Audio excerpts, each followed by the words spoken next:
Hello friends, कैसे हैं आप सब लोग। आशा करता हूँ कि आप सब लोग बहुत अच्छे होंगे, मस्त होंगे, स्वस्थ होंगे। दोस्तों, अगर आप दिव्यांगजन हो और आप विद्यार्थी हो, आप किसी स्कूल में पढ़ रहे हो, कॉलेज में पढ़ रहे हो या यूनिवर्सिटी में पढ़ रहे हो, आप सभी को आज मैं बहुत अच्छी स्कॉलरशिप के बारे में बताने वाला हूँ।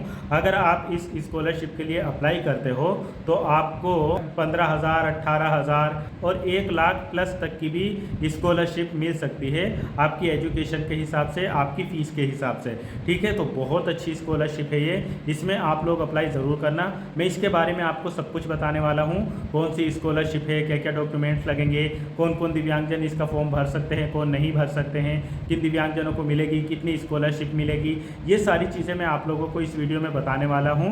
और इसके अलावा जिन लोगों ने पहले इसके लिए अप्लाई किया था उनको रिन्यूअल कैसे करना है उसके लिए मैं अलग से वीडियो बनाऊँगा। और जो दिव्यांग साथी ऐसे हैं जिन्होंने कभी भी इस स्कॉलरशिप के लिए अप्लाई नहीं किया है, उनके लिए भी मैं अलग से वीडियो बनाऊँगा कि किस तरीके से आप लोगों को फॉर्म भरना है, किस तरीके से अप्लाई करना है, क्या क्या इसका पूरा प्रोसेस होता है, उसमें मैं दूसरी वीडियो में बता दूंगा।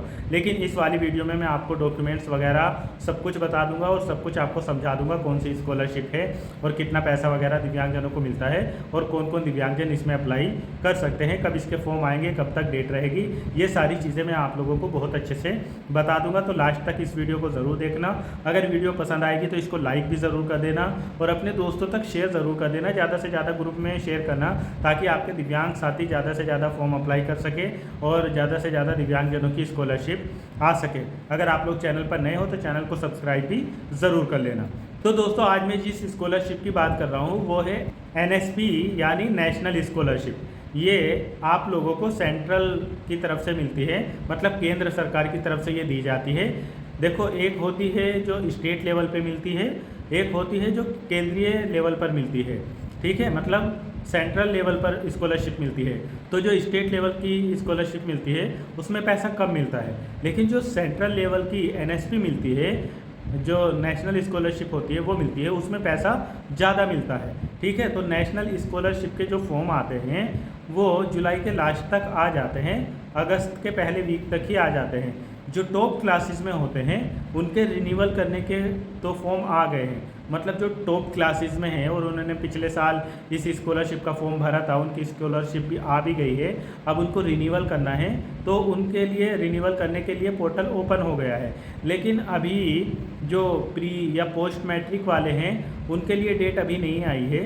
ये जुलाई के लास्ट में या अगस्त की 15 तारीख तक आपको फॉर्म देखने को मिल जाएंगे, फॉर्म इसके भरे जाने लगेंगे। ठीक है, अब बहुत सारे दिव्यांगजनों को ये डाउट होता है कि कौन कौन दिव्यांग इसमें फॉर्म भर सकते हैं। तो देखो, अगर आप दिव्यांग साथी हो और अगर आप पढ़ाई कर रहे हो, जो पढ़ाई छोड़ दिए हैं उनके लिए ये नहीं है, जो करंट में पढ़ाई कर रहे हैं उनके लिए ये स्कॉलरशिप है।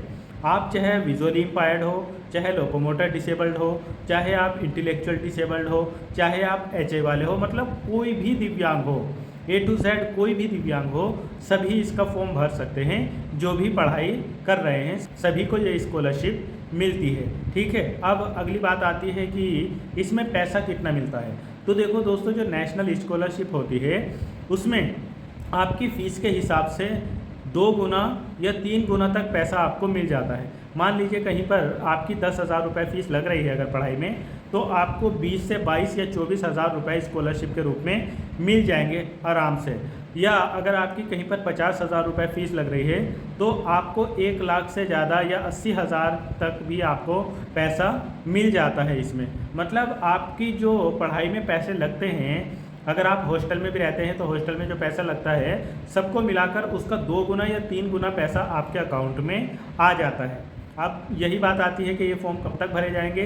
तो देखो, अगस्त तक इसके फॉर्म भरे जाएंगे, 15 अगस्त तक हो सकता है इसका फॉर्म आ जाए, हो सकता है पहले ही डेट आ जाए। और इसके अलावा इसकी लास्ट डेट जो रहती है वो बढ़ती रहती है, नवंबर दिसंबर तक पहुंच जाती है। तो जैसे इसके फॉर्म आएंगे मैं आप लोगों को बता दूंगा किस तरीके से फॉर्म भरना है, जिनको रिन्यूअल करना है उनको कैसे करना है, जिनको जो फ्रेशर है उनको किस तरीके से भरना है। ये सारी चीज़ें मैं अलग अलग वीडियो में आप लोगों को बता दूंगा। OTR वगैरह कैसे करना है सब चीज़ें मैं आप लोगों को बता दूंगा। ठीक है, इसके लिए आप बिल्कुल भी परेशान नहीं होना। अब आप लोग एक चीज़ समझ लो कि इसमें डॉक्यूमेंट्स क्या क्या लगते हैं। तो देखो, अपने डॉक्यूमेंट्स अभी से तैयार रखना।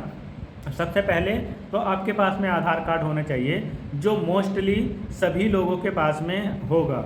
ठीक है, अगर किसी के पास में नहीं है तो बनवा लेना, वैसे तो ये सभी के पास में होगा।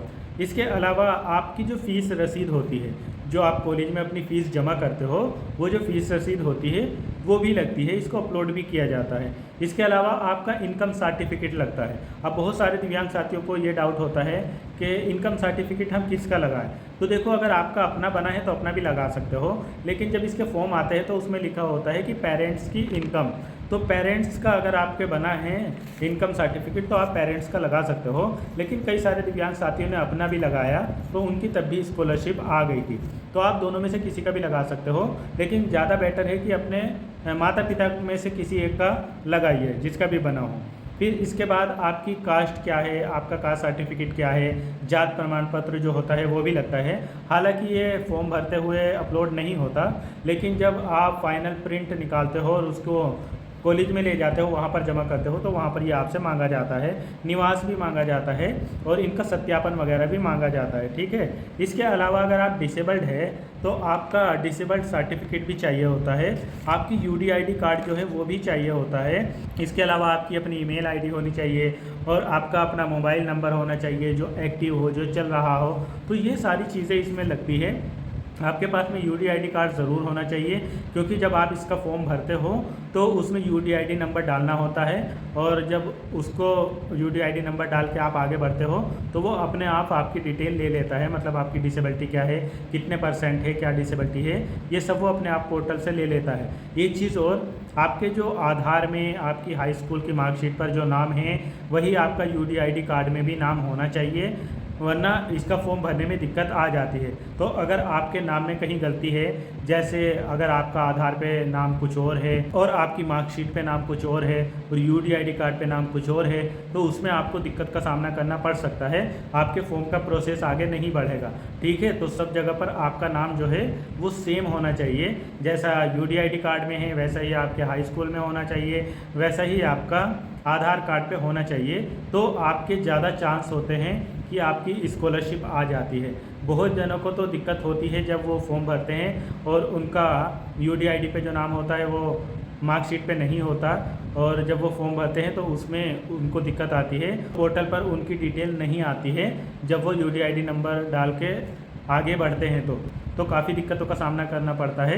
इसलिए अगर आपका कहीं पर भी नंबर गड़बड़ है तो उसको सही करवा लीजिए। इसलिए अगर आप पढ़ाई कर रहे हो तो इस स्कॉलरशिप के लिए अप्लाई ज़रूर करना। जैसे ही इसके फॉर्म आएंगे तो मैं अपने इसी चैनल पर आपको बता दूंगा किस तरीके से फॉर्म भरना है, फ्रेशर को कैसे भरना है, रिन्यूअल कैसे करना है, ये भी सब कुछ बता दूंगा। इसलिए आप लोग चैनल को सब्सक्राइब ज़रूर कर लो अगर आप नए हो तो, और बेल आइकन को ज़रूर दबा दो, और इस वीडियो को लाइक करके शेयर भी ज़रूर कर दो।